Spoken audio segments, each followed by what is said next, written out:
So this is the mini project LED matrix. Logic issue.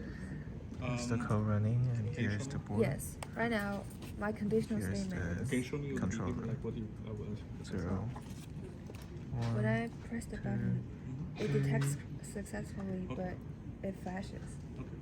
for a very short 4, amount of time. Okay. 5, Yep. 4, So 7, 8, this is your code Yes. for 0, This is a helper function. 5, Okay. 6, 4, 3, what is this? This is the shape array of a zero. 0. Oh.